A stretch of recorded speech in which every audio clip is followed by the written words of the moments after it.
Hello and welcome friends in this video and my name is Vishnu. You are watching me on Vishnu Roy YouTube channel.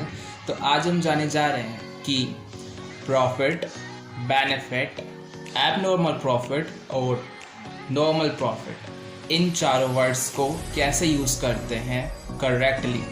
ज़्यादातर आपने देखा होगा कि profit और benefit दोनों को इंटरचेंजेबली यूज़ कर देते हैं बहुत सारे लोग। मैंने ऐसा नोटिस करा है, ऐसा होता है। तो आज हम जानेंगे कि इन चारों वर्ड्स को कैसे यूज़ करते हैं करेक्टली, क्या यूज़ होता है और सब कुछ in detail. So without wasting time let's get start this video. तो प्रॉफिट वर्ड, जब भी हमारी बिजनेस में किसी तरह का फ़ायदा होता है या किसी भी तरह का बिजनेस हो, अगर उसमें कोई भी फ़ायदा होता है तो हम वहाँ पर प्रॉफिट वर्ड यूज़ करते हैं। बिजनेस वर्ड की भी किसी भी फ़ायदे के लिए हम प्रॉफिट वर्ड का यूज़ करते हैं। अगर हमारे कोई कंपनी है, कोई भी किसी कंपनी में मान लीजिए, और वहाँ पर अगर फ़ायदा हो रहा है, जैसे इस महीने 50,000 का फ़ायदा हुआ, अगले महीने 1,00,000 का फ़ायदा हुआ, ऐसे फ़ायदे हो रहे हैं तो फिर वहाँ पर हम प्रॉफिट वर्ड का यूज़ करेंगे। अब बेनिफिट वर्ड की बात करते हैं। बेनिफिट वर्ड मीन्स हमारी डे टू डे लाइफ में जो हमें फ़ायदे होते हैं, हम कहीं भी जाएं और कुछ भी करें, कुछ भी जो हमें फ़ायदा होता है ना, तो वो हमारा बेनिफिट होता है।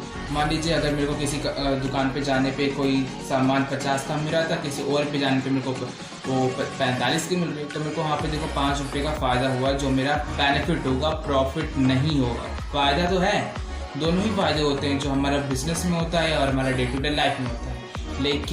लेकिन ये ध्यान रखना है कि जो हमारे बिजनेस में फ़ायदे होंगे वहाँ पर हम प्रॉफिट वर्ड यूज़ करेंगे, और जो हमारा डे टू डे लाइफ में हमारे प्रॉफिट होंगे और मीन्स फ़ायदे होंगे, तो वहाँ पर हम बेनिफिट वर्ड का यूज़ करेंगे। अब चलिए बात करते हैं कि बेनिफिट और प्रॉफिट के बाद एबनॉर्मल प्रॉफिट और नॉर्मल प्रॉफिट, इनमें क्या डिफरेंस है, ये कैसे इन दोनों से अलग हैं, ये जानेंगे आप। चलिए लेट्स स्टार्ट।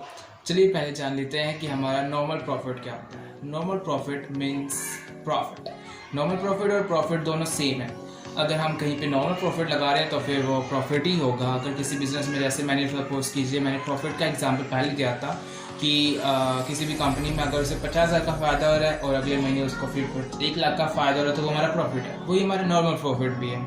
सो ये बोथ आर सेम, इनमें बस ज़्यादा डिफरेंस नहीं है। अब चलिए जब बात करते हैं हम एबनॉर्मल प्रॉफिट के बारे में। एबनॉर्मल प्रॉफिट क्या है और सब कुछ in detail. So abnormal profit means कि जब किसी को फ़ायदे से भी फ़ायदा होने लगे ना, मीन्स ज़रूर से ज़्यादा ही फ़ायदा जब होने लगे, तब हम वहाँ पर उसे एबनॉर्मल प्रॉफिट कहते हैं। यही है बस।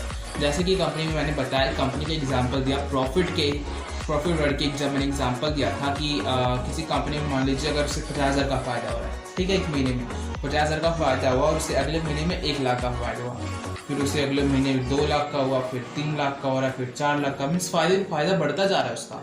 तो जो ज़रूर से ज़्यादा ही फ़ायदा होने लग जाता है, उसका नुकसान कुछ होता ही नहीं, तो फिर वहाँ पे हम एबनॉर्मल प्रॉफिट वर्ड यूज़ करते हैं कि उसे एबनॉर्मल प्रॉफिट हो रहा है, मीन्स ज़रूर से ज़्यादा ही होता जा रहा है। तो ये हमारा एबनॉर्मल प्रॉफिट है और हमारे सारे वर्ड्स हो गए हैं कंप्लीट।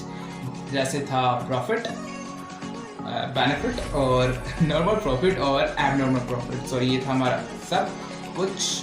अगर आपको कोई भी कंफ्यूजन है तो आप मुझसे कमेंट करके पूछ सकते हैं। And it was all in this video and I wish you would like this video. If you like, so don't forget to like, share and subscribe to my channel. I will see you soon with a new video. For the time, bye bye.